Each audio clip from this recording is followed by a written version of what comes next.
Welcome to Study with Nidhi. How are you? I hope you are all well.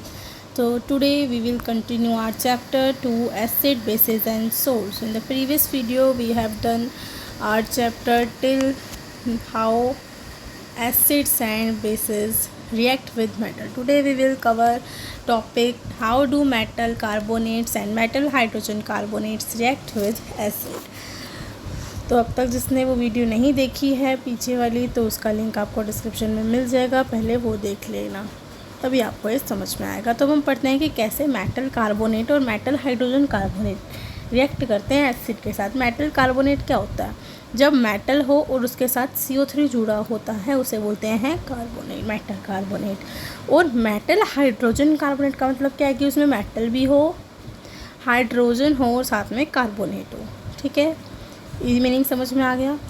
तो ये activity पढ़ते हैं, activity 2.5। ये activity क्या कहती है हमें? Take 2 test tube, label them as A and B। हमने 2 टेस्ट ट्यूब लेनी है, A और B।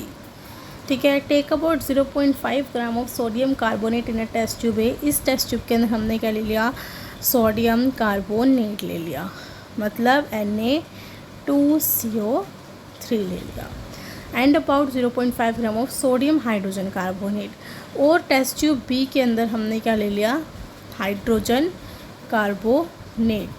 Hydrogen sodium hydrogen carbonate मतलब कि सोडियम Na और हाइड्रोजन H और कार्बोनेट CO3। तो ये होता है पूरा सोडियम हाइड्रोजन कार्बोनेट और ये होता है सोडियम कार्बोनेट।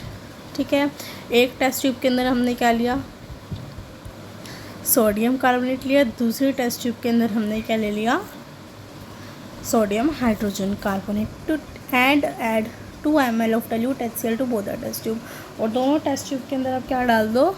HCl डाल दो। What do you observe? Pass the gas produce in each case through lime water.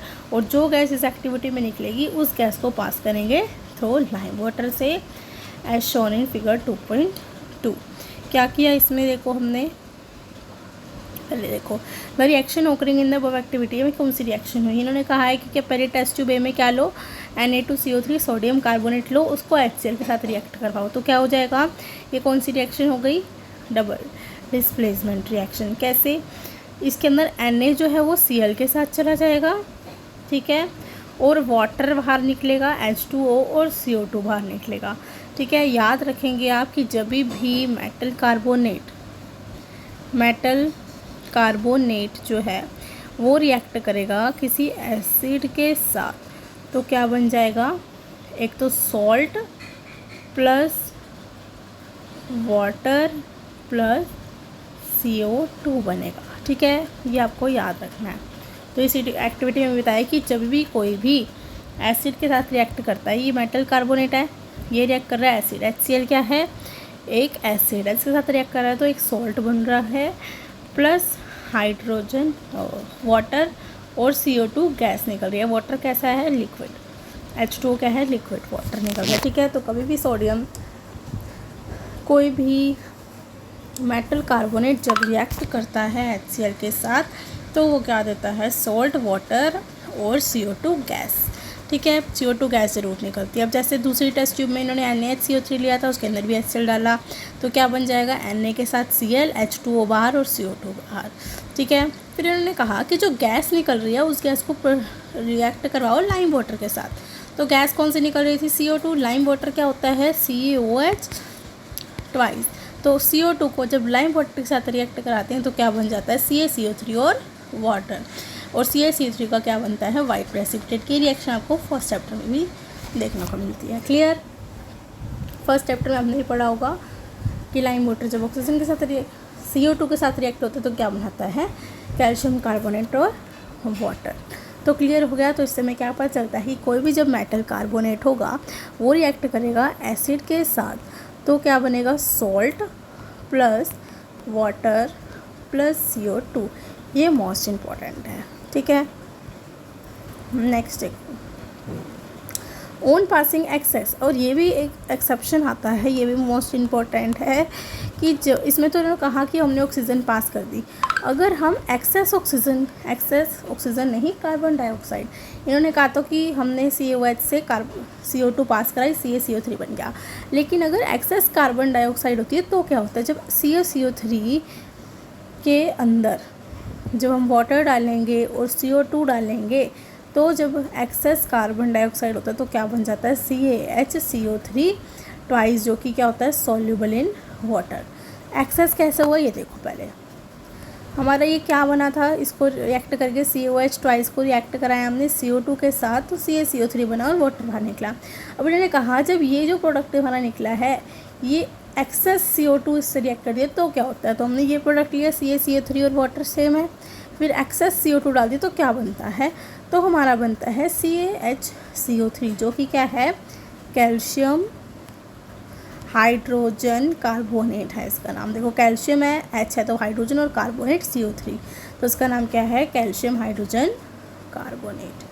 Clear हो गया, ये भी मोस्ट इंपॉर्टेंट है, पेपर में आता है कि एक्सेस CO2 जब पास कर तो क्या होता है, तो CaCO3 के अंदर वाटर तो होता ही है, CO2 जल जाता है तो वो कैल्शियम हाइड्रोजन कार्बोनेट बन जाता है। नेक्स्ट है लाइमस्टोन, और ये याद रखेंगे कि ये CaHCO3 जो है कैल्शियम हाइड्रोजन कार्बोनेट, ये सॉल्यूबल इन वाटर होता है, ठीक है। नेक्स्ट है limestone, chalk and marble are different forms of calcium carbonate, और जो लाइमस्टोन होता है, चोक होता है, मार्बल, देखो CaCO3 को क्या बोलते हैं, लाइमस्टोन, तो इसे चोक भी बोला जाता है, मार्बल भी बोला जाता है, इसकी अलग अलग फॉर्म्स होती है कैल्शियम कार्बोनेट की। All metal carbonates and hydrogen carbonates react with acids to give a corresponding salt carbon dioxide। और देखो ये इंपॉर्टेंट लिखने कि सारे के सारे मेटल कार्बोनेट या फिर हाइड्रोजन कार्बोनेट जब रिएक्ट करते हैं एसिड से तो क्या बनता है, सोल्ट, CO2 और वाटर, चाहे वो मेटल कार्बोनेट हो चाहे वो हाइड्रोजन कार्बोनेट हो, दोनों के दोनों जब रिएक्ट करते हैं एसिड से तो क्या बनता है, सोल्ट, CO2 और वाटर, ठीक है। तो ये मोस्ट इम्पोर्टेंट है, ये आपको याद करनी है कि जब मेटल कार्बोनेट रिएक्ट करेगा या मेटल हाइड्रोजन कार्बोनेट रिएक्ट करता है किसी भी एसिड से तो सोल्ट, CO2 और वाटर निकलेगा। नेक्स्ट है एसिड और बेस कैसे रिएक्ट करते हैं दूसरे से। हमने ये देख लिया कि एसिड कैसे रिएक्ट करता है मेटल के साथ, ठीक है। फिर हमने देख लिया कैसे hydrogen carbonate, hydrogen calcium hydrogen carbonate या मेटल हाइड्रोजन कार्बोनेट से कैसे रिएक्ट करता है। अब देखेंगे कि एसिड और बेस दोनों कैसे रिएक्ट करते हैं एक दूसरे के साथ। तो ये एक्टिविटी है activity 2.6, to take 2 ml of dilute NaOH solution in a test tube and add 2 drops of phenolphthalein solution। हमने क्या लेना है, एक टेस्ट ट्यूब लेनी है, उसके अंदर क्या डालेंगे, NaOH सॉल्यूशन, ठीक है, and add 2 drops of phenolphthalein solution, और उसके अंदर क्या डाल देंगे, फिनोफ्थेलिन। फिनोफ्थेलिन क्या है, हमारा एक इंडिकेटर है जानने के लिए एसिड और बेस को। एक्टिविटी में हमें कहा है कि हमने एक टेस्ट ट्यूब के अंदर NaOH डाला, NaOH सोल्यूशन, NaOH क्या है, एक बेस है स्ट्रॉन्ग, ठीक है। NaOH हमने इसके अंदर डाला है, फिर उसके अंदर उन्होंने कहा कि फिनोफ्थेलिन डाल दो। फिनोफ्थेलिन क्या है, एक इंडिकेटर है, तो उन्होंने आगे कहा है what is the colour of the solution. तो सोल्यूशन का कलर क्या होगा, देखो NaOH है, जब उसके अंदर फिनोफ्थेलिन डालेंगे तो जो फिनोफ्थेलिन का सोल्यूशन है वो ये जो सोल्यूशन बना है ये पिंक कलर का हो जाएगा, क्योंकि NaOH जो है वो रिएक्ट कर जाएगा फिनोफ्थेलिन के साथ, ठीक है। फिर आए इसने कहा add dilute HCl solution to the above solution drop by drop. फिर जो हमारा सोल्यूशन है इसके अंदर ये जो फिनोफ्थेलिन NaOH वाला उसके अंदर हम HCl डालेंगे। HCl क्या है, एक स्ट्रॉन्ग एसिड है, तो जब हम इसके अंदर एसिड डालेंगे तो जो फिनोफ्थेलिन का कलर है वो क्या हो जाएगा, कलरलेस। कलरलेस क्यों हो गया, क्योंकि ये जो HCl है ये रिएक्ट कर देगा NaOH के साथ और क्या बना देगा, नलीफाई कर देगा एक दूसरे के इफेक्ट को, इसलिए जो फिनोफ्थेलिन का सोल्यूशन है वो कलरलेस दिखेगा। देखो आगे पढ़ते हैं हमने उसके अंदर HCl डाला, is there any colour change for the reaction mixture, हाँ जी, जो कलर है वो चेंज हो गया, पिंक से क्या हो गया, कलरलेस, ठीक है। Why did the colour of phenolphthalein changes after the addition of an acid, क्योंकि जब एसिड जो गया वो बेस के साथ रिएक्ट हुआ NaOH के साथ और क्या हो गया, सोल्ट बन गया और वो नलीफाई हो गया एक दूसरे का इफेक्ट, इसलिए वो कलरलेस हो गया। Now add a few drops of NaOH to the above mixture. फिर उन्होंने कहा कि जो मिक्सचर ये बना है इसके अंदर दोबारा से हम NaOH डाल देंगे, दोबारा से बेस डाल देंगे। Does the pink colour of the phenolphthalein reappear, फिर जो पिंक कलर है फिनोफ्थेलिन का वो दोबारा आएगा।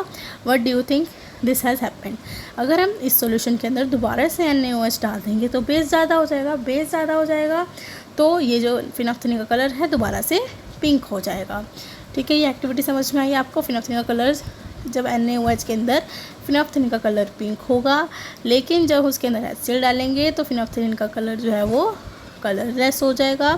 फिर उन्होंने कहा कि अगर हम दोबारा NaOH डालें तो उसका कलर दोबारा से पिंक हो जाएगा। ठीक है, ये एक्टिविटी थी।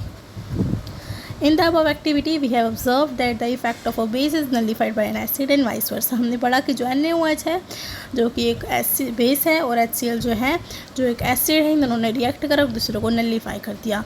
ये रिएक्ट करेंगे तो NaCl बन जाएगा और वाटर जो है बाहर, देखो NaCl बन गया सॉल्ट और वाटर जो है वो बाहर हो गया। तो ये भी एक इम्पॉर्टेंट है कि जब बेस और एसिड रिएक्ट करते हैं तो क्या बनाते हैं, सॉल्ट और वाटर। उसके बाद the reaction between an acid and a base to give a salt and water is known as the neutralisation reaction. तो इस रिएक्शन को क्या बोला जाता है, न्यूट्रलाइजेशन। न्यूट्रल का मतलब क्या होता है, एक दूसरे को न्यूट्रल कर देना। तो जो एसिड और बेस है वो जब मिलते हैं तो वो न्यूट्रल कर देते हैं और क्या बन जाता है, salt and water. In general neutralisation reaction is can be written as, तो कैसे लिख सकते हैं हम इसे, बेस प्लस एसिड क्या बनता है, salt plus water. Clear. Next, reaction of metal oxides with acid. अब हम मेटल ऑक्साइड्स को एसिड के साथ रिएक्ट करवाएंगे, तो ये हम नेक्स्ट वीडियो में पढ़ेंगे। अगर आपको वीडियो अच्छी लगी हो तो वीडियो को लाइक कर देना और चैनल को सब्सक्राइब ज़रूर कर देना, ताकि ऐसी वीडियोज़ आपको मिलती रहें और आप पढ़ते रहें। ठीक है, then bye bye, thank you. अपनी पढ़ाई करते रहना। अगर आपको कोई भी डाउट आता है तो आप कमेंट बॉक्स में कमेंट ज़रूर कर देना और हाँ, चैनल को सब्सक्राइब करना मत भूलना। Bye bye, thank you.